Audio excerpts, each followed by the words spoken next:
Ahead of the US elections, one of the key metrics which a lot of experts have been looking at are how various groups, ethnic groups in the US will in fact be voting. The Indian American community is a very, very large group. It's a very important group. And now there's a key study which has come out by the Carnegie Endowment for International Peace, Johns Hopkins as well, and the University of Pennsylvania. Let's just go through a couple of the key points which have been mentioned over here.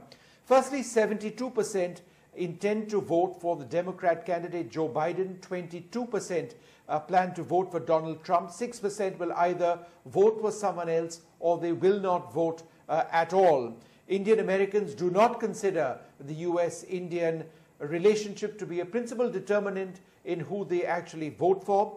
Kamala Harris has mobilized Indian Americans, especially Democrats.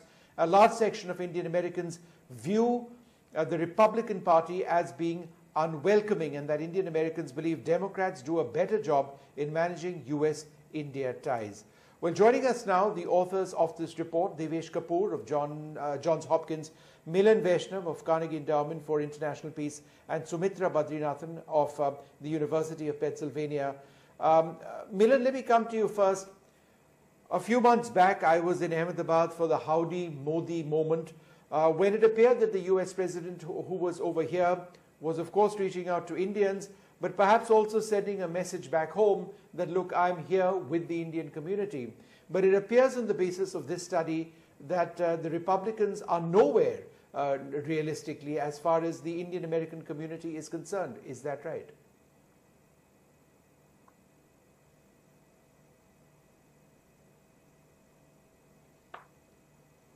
Milan, can you hear me?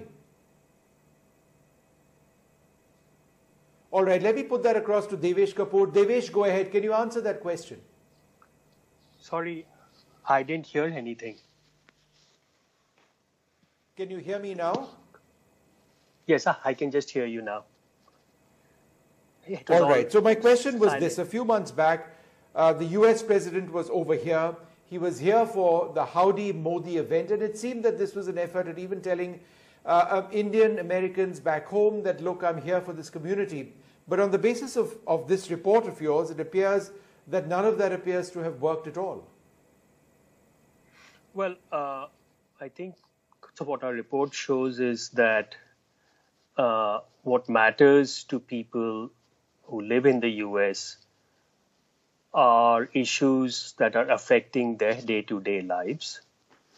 And as you know, with COVID, healthcare is extremely important.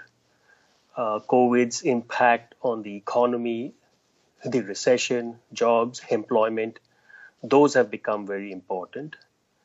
And at the same time, this year, the US has been racked by social unrest, issues of racial justice.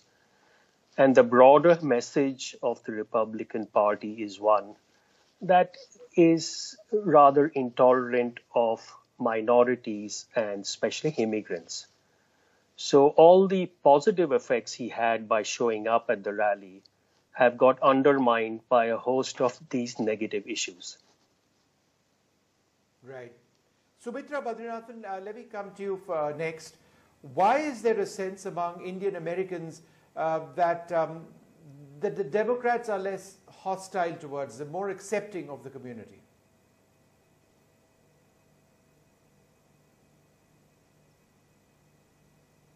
Yeah, actually, we've been hearing so many different theories about how the Indian American population might vote this November. One of the theories I've been hearing, actually, and all of us in this survey, is that more Democrats are defecting towards the GOP. But on the other hand, we've been hearing, like you said, some narratives that the Democrats actually are more welcoming. So it might not be the case that people have actually shifted towards the GOP, as our survey shows. But it might be the case that those on either ends of the spectrum have just become more extreme in their views, more hardened in their views, and more polarized. So it's possible that you're hearing views from either end that are just louder than they were before. But this conventional wisdom of Democrats now moving towards the Republican Party, that doesn't seem to hold true according to our data. Milan, Kamala Harris mobilizing Indian Americans. Tell us about how significant that mobilization is. Well, I think it's pretty significant, Vishnu. I mean, if you recall, when she was first announced, there was a big debate about whether her addition to the Democratic side would be a net positive, whether it would be a net negative, or whether it simply wouldn't have any impact at all. And we simply asked Indian Americans around the country, is her addition going to make you more likely to vote? And a very large percentage of 45% said yes. And then when we followed up to say, well, is it going to make you more likely to turn out to vote for Biden or for the other side, nearly 1 in 2 said for Biden. And so I think the fact of the matter is that the data are pretty clear that she has had a positive mobilizational impact on getting Indian Americans excited to turn out to vote. And when you ask them why are you excited? The number one response is because she is of Indian heritage. And I think people have taken great pride in that. You know, Milan, one of the interesting points which I read was that the India-US relationship, contrary to what we believe here in the media in India, is not a primary determinant at all of how Indian Americans might actually be voting. So is it all hype, or because there has been so much in terms of celebrating Indians and Americans in meetings between Modi and Trump in the US, when Trump came over here as well, but in fact that relationship is not the basis on which they vote? That's right. I think part of the emerging narrative is that the Indian American community is going to move from the Democrats to the Republicans, principally because Modi and Trump have established this friendship, this partnership, and Indian Americans are scared about what a Biden-Harris administration might mean for India. And we simply don't find evidence for either of those claims. People do care about U.S.-India relations, but when you ask them to select what is the thing that really matters for you this election, it is ordinary bread and butter issues, healthcare, the economy, jobs, social justice that really matter. Just 3% of Indian Americans we surveyed said U.S.-India ties is the number one issue. So it matters to people. They follow it closely. But that doesn't mean that they vote on that basis, particularly in a year when we have a pandemic, an economic crisis, and this national kind of rancor over race and social justice. Okay. Devesh, just to get back to an earlier point and to get a little bit more clarity on this, why are Democrats perceived to being more welcoming or more accepting of the Indian American community? Well, it's not just the Indian American community, right? I mean, Democrats in general are more welcoming of minorities and immigrants, whether it's Hispanics or Asians or Africans.